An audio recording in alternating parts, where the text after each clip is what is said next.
Hello everyone, आज की video में हम हाई कोर्ट के लिए क्या प्रोविजंस दे रखे हैं, उसका कॉन्स्टिट्यूशन, उनका जजेस का अपॉइंटमेंट, सैलरी, टेन्योर, पावर्स वगैरह ये सारी चीज़ें हम आज डिस्कस करेंगे। कल हमने ऑलरेडी सुप्रीम कोर्ट जो है इसके लिए प्रोविजंस देख रखी है। आज हम हाई कोर्ट डिस्कस करेंगे। अब देखो, हमारा ये जो इंटीग्रेटेड जुडिशियल सिस्टम है जो ऑलरेडी हमने कल डिस्कस किया है, तो इसमें हाई कोर्ट जो है ना, ये किसके बिलो ऑपरेट करता है? It operates below the supreme court. मतलब जो हायरार्की हमने कल देखी कि टॉप लेवल कोर्ट जो अपेक्स कोर्ट है वो कौन सा है? Supreme court. एंड इसके अंडर आते हैं सब स्टेट्स के जितने भी हाई कोर्ट्स है। ओके, एंड इस हाई कोर्ट के अंडर आते हैं उस स्टेट में जितने भी सबऑर्डिनेट कोर्ट्स है। तो ये हमारा हायरार्की है। तो ये कहाँ ऑपरेट करता है?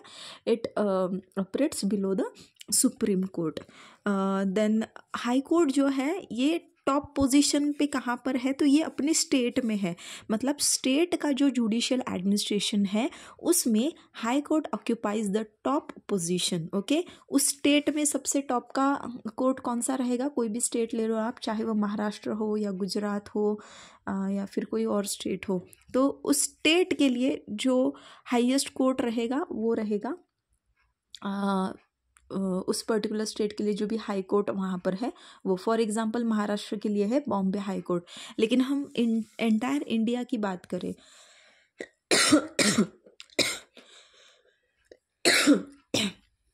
तो उसके लिए सुप्रीम कोर्ट जो है हाईएस्ट कोर्ट रहेगा।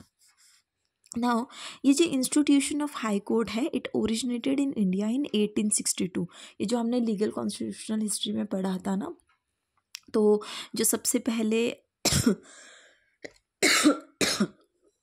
कलकत्ता, बॉम्बे, मद्रास यहाँ पर सेटअप हुए थे हाई कोर्ट्स। एंड उसके बाद जो है फिर इलाहाबाद में भी कोर्ट जो है वहाँ पर इस्टेब्लिश हुआ था। अब इंडिया का जो कॉन्स्टिट्यूशन है, it provides for high court for each state. ठीक है, हर एक स्टेट के लिए एक हाई कोर्ट हो, ऐसा इंडियन कॉन्स्टिट्यूशन में दे रखा है।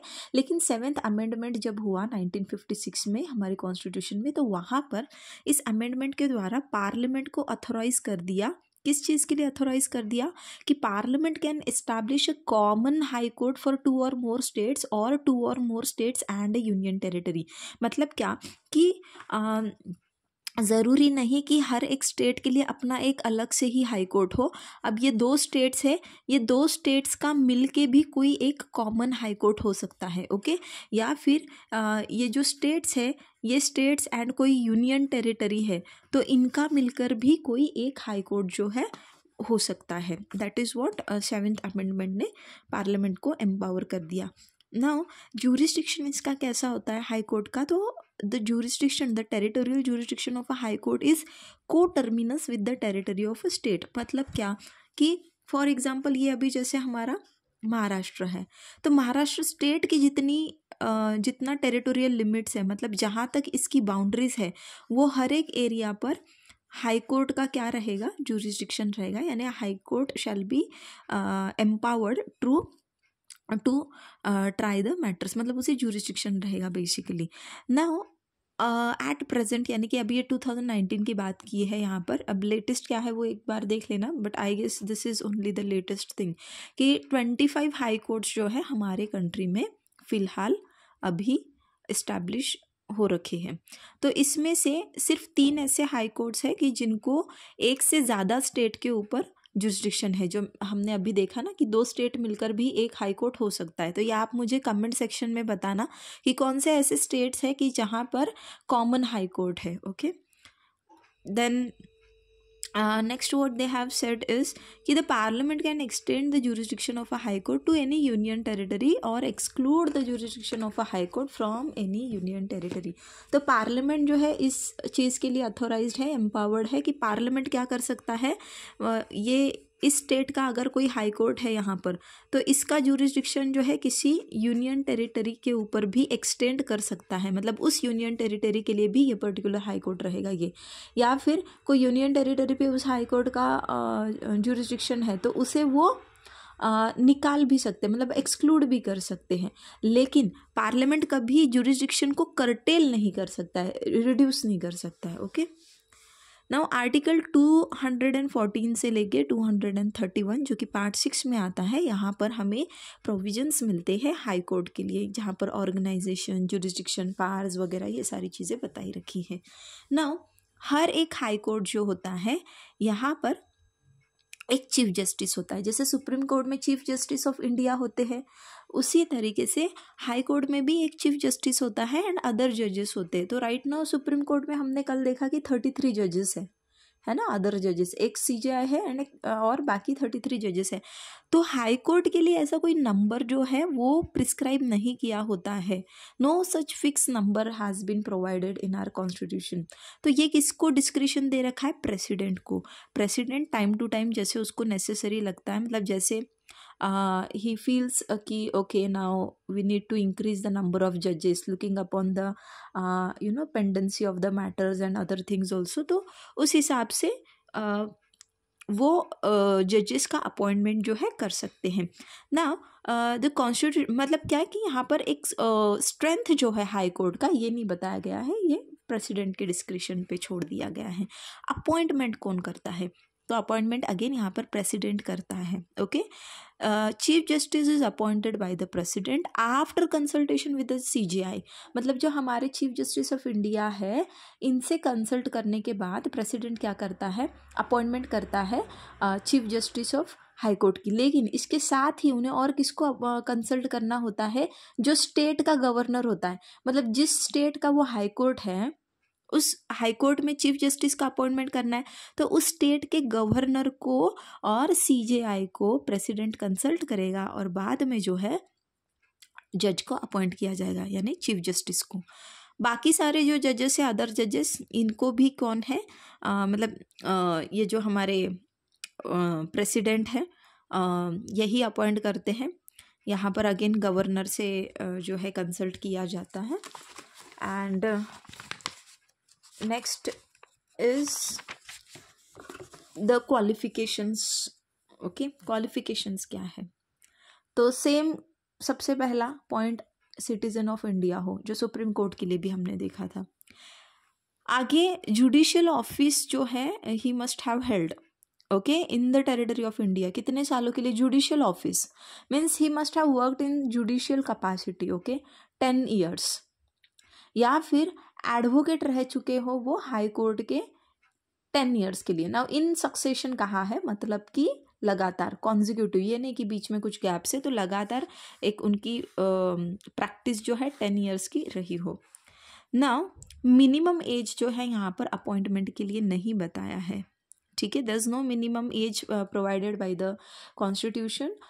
लेकिन हाँ, इसका अपर एज ज़रूर है। Upper age limit is 62। हमने सुप्रीम कोर्ट में देखा तो उसका 65 था, यहाँ पर 62 है। अब ओथ और अफर्मेशन इन्हें भी जो है सब्सक्राइब करना होता है। जैसे सुप्रीम कोर्ट के जजेस या फिर चीफ जस्टिस ऑफ इंडिया जो है ये सब्सक्राइब करते हैं, उसी तरीके से इन्हें भी करना है। लेकिन वहाँ पर वो प्रेसिडेंट के सामने करेंगे और यहाँ पर ये governor. So they have to make and subscribe an oath और affirmation before the governor of the state. जो भी स्टेट है उस स्टेट के गवर्नर के सामने। एंड वही सारे कि ये कॉन्स्टिट्यूशन ऑफ इंडिया जो है उसके प्रति ये जो है फेथ दिखाएंगे, एलिजेंस दिखाएंगे, फेथफुली काम करेंगे। अपनी ड्यूटीज़ करते वक्त वो किसी का भी डर या फिर किसी के भी फेवर में काम नहीं करेंगे, कोई अफेक्शन या इल विल नहीं रखेंगे। कॉन्स्टिट्यूशन एंड जो सारे लॉज है उन्हें अपहोल्ड करेंगे। इस तरीके का उन्हें ओथ जो है वो लेना होता है। नाउ सैलरीज, अब सैलरीज कौन इनका डिटरमाइन करता है? तो पार्लियामेंट, जैसे सुप्रीम कोर्ट का है उसी तरीके से। एंड सेम वे कि एक बार इनका अपॉइंटमेंट हो जाता है तो इनकी सैलरीज जो है ये कम नहीं की जा सकती है एक्सेप्ट ड्यूरिंग द इमरजेंसी। वो भी कौन सा इमरजेंसी? Financial emergency. ना इसी के साथ उन्हें बाकी सारी चीज़ें, अकोमोडेशन है, बाकी facilities like medical, car, telephone वगैरह वगैरह ये चीज़ें भी दी जाती हैं। एंड जब ये रिटायर हो जाते हैं तो पेंशन भी इन्हें 50% of their last drawn salary ये दिया जाता है। अब इनका टेन्योर जो है ये कैसा है? तो टेन्योर जैसे मैंने आपको पहले ही बताया कि ये they may hold the office until they attain the age of 62 years। तो 62 years जो है ये अपर एज लिमिट है। Upper age limit in the sense कि इसके बाद वो नहीं कंटिन्यू कर सकते हैं। अब रिज़ाइन करना है अगर कभी बीच में तो हाँ कर सकते हैं, लेकिन उसके लिए जो है किसे मतलब वो रेजिग्नेशन लेटर लिखेंगे by writing to the president. Now he may be remove from his office. वही वो सारा अगेन सेम प्रोसीजर है जैसे सुप्रीम कोर्ट के जज को रिमूव करने के लिए है, सारा वही है कि पार्लियामेंट रिकमेंड करती है तो प्रेसिडेंट जो है उन्हें रिमूव करेगा, एंड उसके लिए काफ़ी लंबा चौड़ा एक प्रोसीजर भी है। आप ये नहीं भी लिखते हो इतना एग्ज़ाम में तो it won't affect your marks और एनीथिंग एल्स, क्योंकि हमारे पास काफ़ी सारे बाकी भी पॉइंट्स हैं। Okay, so yes, transfer of जजेस। अब फ़िलहाल ना बहुत इसके ऊपर देखो एक काफ़ी ये हो रखा है, मतलब कि this thing is quite in news right now, जो जजेस का ट्रांसफ़र वगैरह हुआ है रिसेंटली कुछ हाई कोर्ट्स के। तो ट्रांसफ़र ऑफ जजेस जो है, क्या ये हो सकता है? तो हाँ, बिल्कुल ट्रांसफ़र किया जा सकता है एक हाई कोर्ट से दूसरे हाई कोर्ट में, लेकिन ये करते वक्त मतलब ये करने से पहले जो सीजे आए हैं उन्हें कंसल्ट करना बहुत बहुत ज़्यादा ज़रूरी है। Okay, and in addition to his salary, अब जो जब उनका ट्रांसफ़र होता है ना तो उनकी जो सैलरी थी उसके एडिशन में उन्हें कुछ कंपनसेटरी अलाउंस भी जो है वो दिया जाता है। इनके कंपनसेटरी अलाउंस अगेन कौन डिटरमाइन करेगा? तो पार्लियामेंट डिटरमाइन करेगा। Now next is independence of high court. तो देखो हमारी जुडिशरी इंडिपेंडेंट है, हमने पहले ही मतलब जो हमारा सेलिएंट फीचर कह लो या फिर हमने federalism, Indian federalism and American federalism कैसे अलग है, इन पॉइंट्स को डिस्कस करते हुए भी बहुत बार इस मुद्दे को जो है हमने देखा है कि हमारा जुडिशरी इंडिपेंडेंट है। तो हाई कोर्ट का जो है इंडिपेंडेंस हमें कैसे दिखाई देता है? तो वही सारे पॉइंट्स जो कल हमने डिस्कस किए थे कि मोड ऑफ अपॉइंटमेंट यहाँ पे जो हमने कल देखा सुप्रीम कोर्ट के लिए कुछ उसी तरीके का है यहाँ पर भी, कि ये प्रेसिडेंट जो है इन्हें अपॉइंट करता है। इससे पहले जो है वो कंसल्ट करते हैं, जैसे चीफ जस्टिस ऑफ इंडिया हो गए या फिर बाकी जजेस का अगर अपॉइंटमेंट करना है तो chief justice of the high court, इन्हें कंसल्ट किया जाता है। तो मतलब कोई भी यहाँ पर प्रेशर एज सच नहीं है ऑफ द एग्जीक्यूटिव्स या लेजिस्लेटिव। तो यहाँ पे मोड ऑफ अपॉइंटमेंट देखते हैं हम कि यहाँ से इंडिपेंडेंसी जो है इंश्योर की गई है। सिक्योरिटी ऑफ टेन्योर जो है ये बताया है कि इन्हें बीच में ही ऐसे ही कभी निकाल नहीं सकते, इसके लिए रिमूवल के लिए काफ़ी बड़ा प्रोसीजर है। एंड अपर एज लिमिट मतलब इनका रिटायरमेंट एज जो है ये फिक्स है, इसलिए they may not hold the office to during the pleasure of the president. ऐसा कुछ नहीं है कि जब तक प्रेसिडेंट की मर्जी है, यानी जब तक सरकार की मर्जी है तब तक ये सेवा में रहेंगे, ऐसा कोई सीन नहीं है जैसा कुछ बाकी कमीशंस के लिए है ना, उनके चेयरमैन के लिए ऐसा ही है कि जब तक मर्जी प्रेसिडेंट की तब तक। तो फिक्स्ड सर्विस कंडीशंस है, उनकी सर्विस कंडीशंस, उनके अलावेंस है, सैलरीज है, उनकी लीव्स है, पेंशन्स, ये सारा कुछ जो है फिक्स्ड कर रखा है। Then expenses charge on consolidated fund, वहाँ पे कंसोलिडेटेड फंड ऑफ इंडिया में से इनका पेमेंट वगैरह सारी एक्सपेंसेस इनके होते हैं। यहाँ पर जो है कंसोलिडेटेड फंड ऑफ स्टेट में से होगा क्योंकि स्टेट का है ना high court. Then conduct of जजेस कैन नॉट बी डिस्कस्ड, ये कल हमने देखा था, पार्लियामेंट में डिस्कस नहीं किया जाएगा। रिटायरमेंट के बाद ये प्रैक्टिस नहीं कर सकते हैं, लेकिन ये सुप्रीम कोर्ट में कर सकते हैं। जिस कोर्ट से ये रिटायर हुए हैं वहाँ नहीं करेंगे, लेकिन दूसरे हाई कोर्ट में और सुप्रीम कोर्ट में ये प्रैक्टिस कर सकते हैं। Then power to punish for its contempt, ये भी इनके पास ये पावर है कि इनका अगर इनके कोर्ट का कोई जो है इंसल्ट करता है या फिर मतलब वही जो सारी चीज़ें हमने कंटेम्प्ट में देख रखी, कंटेम्प्ट एक्ट में, तो कंटेम्प्ट होता है हाई कोर्ट का, तो they are having the power to initiate the contempt proceedings. Now freedom to appoint it staff, उनके लिए जो भी एडमिनिस्ट्रेटिव या फिर क्लरिकल जो भी सर्वेंट्स ऑफिसर्स चाहिए वो कर सकते हैं अपॉइंट। जुरिस्डिक्शन इनका कर्टेल नहीं किया जा सकता। एग्जीक्यूटिव से बिल्कुल सेपरेशन है इनका, है ना, एग्जीक्यूटिव जो है इन पे किसी तरीके का कंट्रोल नहीं करती है बेसिकली। नाउ जुरिस्डिक्शन, तो जुरिस्डिक्शन की बात करें तो हाईएस्ट कोर्ट ऑफ अपील है यह हमारे स्टेट में, या हमारे फंडामेंटल राइट्स के प्रोटेक्टर भी है, क्योंकि देखो आर्टिकल 226 के अंडर हम हाई कोर्ट में भी जो है रिट पिटीशन फाइल कर सकते हैं। है ना। जैसे आर्टिकल 32 के अंडर हम कहाँ जाते हैं, सुप्रीम कोर्ट, उसी तरीके से आर्टिकल 226 के under we can file writ petition in the high court also. तो ये हमारे फंडामेंटल राइट्स का भी प्रोटेक्टर है। अब इसके पास जो है power to interpret the constitution है, मतलब कोई भी कॉन्स्टिट्यूशन के प्रोविजंस है तो उसे इंटरप्रेट करने का इनके पास पावर है। अब इनके पास देखो ज्यूरिसडिक्शन क्या है, तो original jurisdiction, writ jurisdiction, appellate jurisdiction, supervisory jurisdiction, control over subordinate courts, then court of record है, ये पावर ऑफ जुडिशियल रिव्यू है।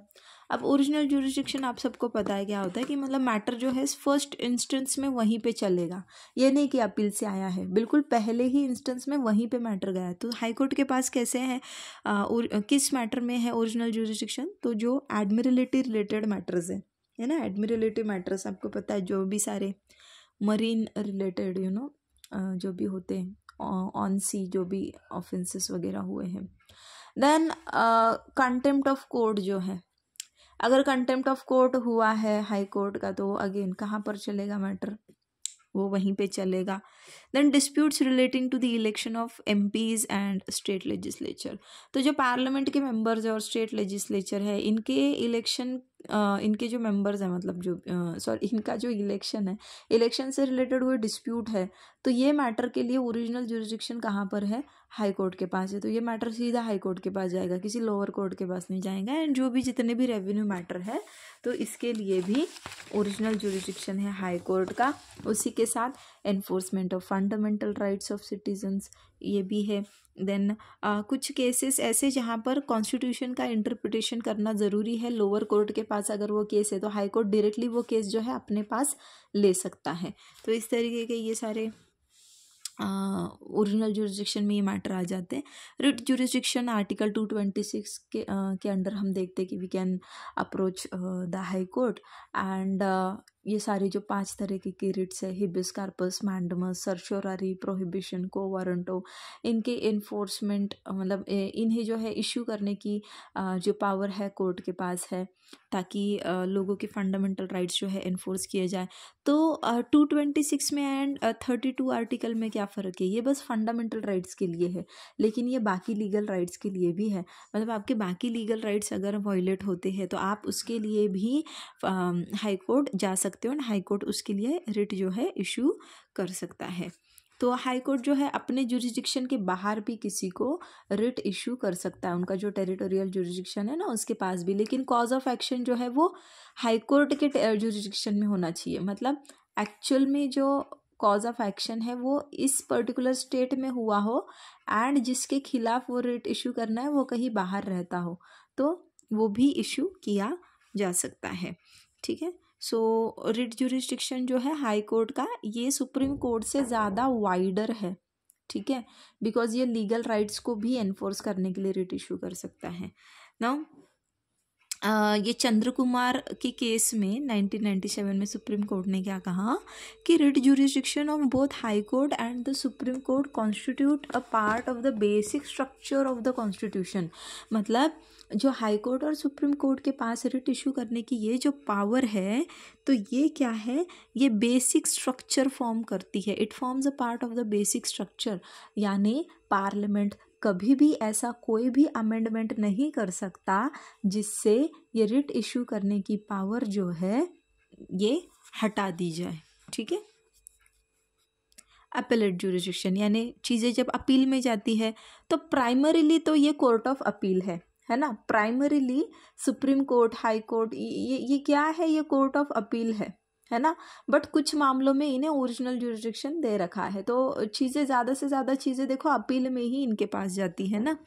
तो अब अपील जो है ये कौन सी सुनेगा, ऑब्वियसली उसके जो भी सबऑर्डिनेट कोर्ट है। मतलब अभी जो बॉम्बे हाई कोर्ट है, तो बॉम्बे हाई कोर्ट अपील कहाँ से सुनेगा, तो महाराष्ट्र में, पूरे स्टेट ऑफ महाराष्ट्र में जितने भी सबऑर्डिनेट कोर्ट्स हैं, मतलब जैसे डिस्ट्रिक्ट कोर्ट हो गया, सेशन कोर्ट हो गया, मेट्रोपॉलिटन कोर्ट हो गया, ये सारे जितने भी कोर्ट्स हैं, यहाँ से अपील जो है, इवन ट्रिब्यूनल्स, हाँ इसमें ट्रिब्यूनल्स भी आ जाता है। कुछ स्पेसिफिक सब्जेक्ट मैटर के लिए देखो ट्रिब्यूनल्स होते हैं ना, जैसे एनवायरनमेंट के लिए है ट्रिब्यूनल, जैसे रेंट कंट्रोल के लिए ट्रिब्यूनल है, कंपनी के लिए ट्रिब्यूनल्स हैं।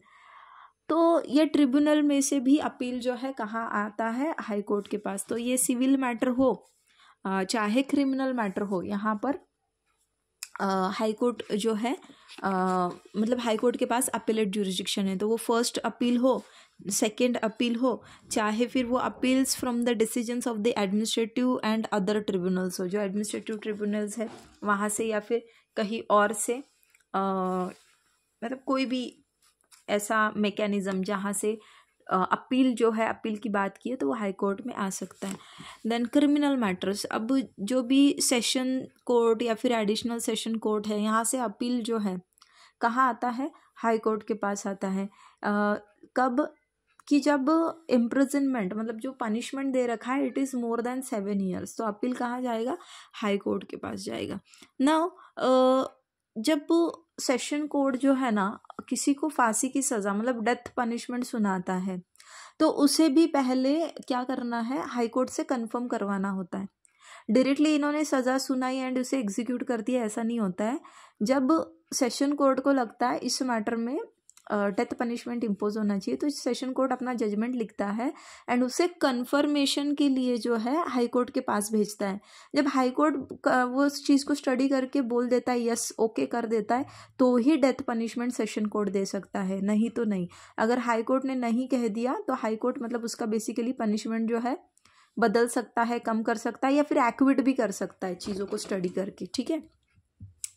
नाउ सुपरवाइजरी ज्यूरिसडिक्शन, सुपरवाइजरी जैसे कि नाम में ही है, एक सुपरविजन का काम करता है। ये किसके ऊपर सुपरविजन का काम करेगा, तो जितने भी कोर्ट्स एंड ट्रिब्यूनल्स उस टेरिटोरियल ज्यूरिसडिक्शन में यानी उस स्टेट में सबऑर्डिनेट है ना, हाई कोर्ट के सबऑर्डिनेट जितने भी कोर्ट्स हैं। लेकिन इसमें कौन से कोर्ट्स नहीं आते, जो मिलिट्री कोर्ट्स या उसके लिए जो भी ट्रिब्यूनल्स है ना वो नहीं आते, मिलिट्री कोर्ट्स इसके अंडर नहीं आएगा।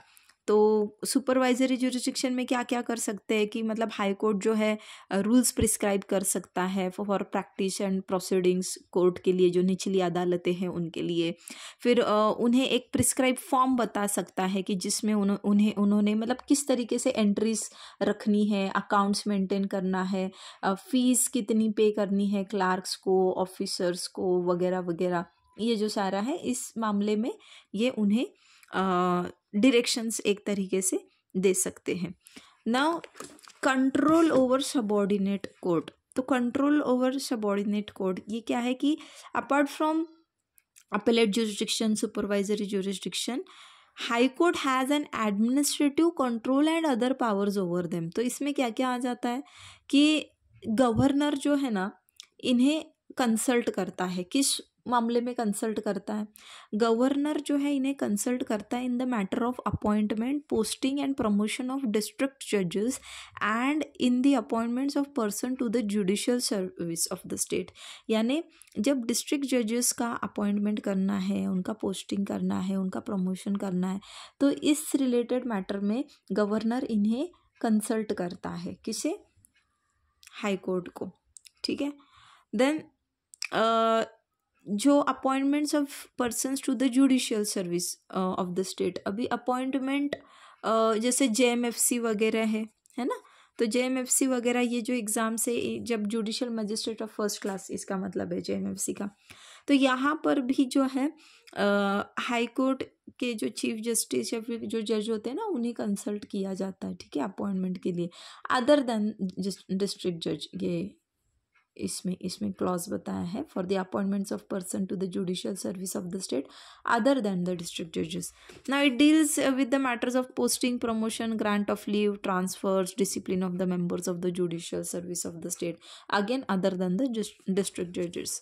Now it can withdraw a case pending. अब मैंने पहले आपको कहा था कि कोई केस पेंडिंग है अगर निचली अदालत में and it involves a substantial question of law that requires interpretation of the constitution, वो केस ऐसा है कि उसमें कॉन्स्टिट्यूशन का इंटरप्रिटेशन जो है वो करना बहुत इम्पोर्टेंट हो जाता है ताकि वो क्वेश्चन ऑफ लॉ जो है वो सॉल्व हो जाए, ठीक है। अब इंटरप्रिटेशन ऑफ कॉन्स्टिट्यूशन करने की पावर दो ही कोर्ट के पास है, एक तो हमारी सबसे बड़ी अदालत यानी कि सुप्रीम कोर्ट, और दूसरा है हाई कोर्ट। जो लोअर कोर्ट्स है वो इंटरप्रिटेशन ऑफ कॉन्स्टिट्यूशन नहीं करते। अब इंटरप्रिटेशन ऑफ कॉन्स्टिट्यूशन का मतलब क्या है कि देखो अगर कोई लॉ है, हाँ, तो उसका कोई सेक्शन है या कुछ ऐसा है, कोई भी कुछ भी लॉ हो, कोई प्रोविजन है, तो वहाँ पे कुछ एम्बिग्विटी आ गई तो उसको किस तरीके से इंटरप्रेट करना है, या फिर कॉन्स्टिट्यूशन है, कॉन्स्टिट्यूशन का कोई प्रोविजन है तो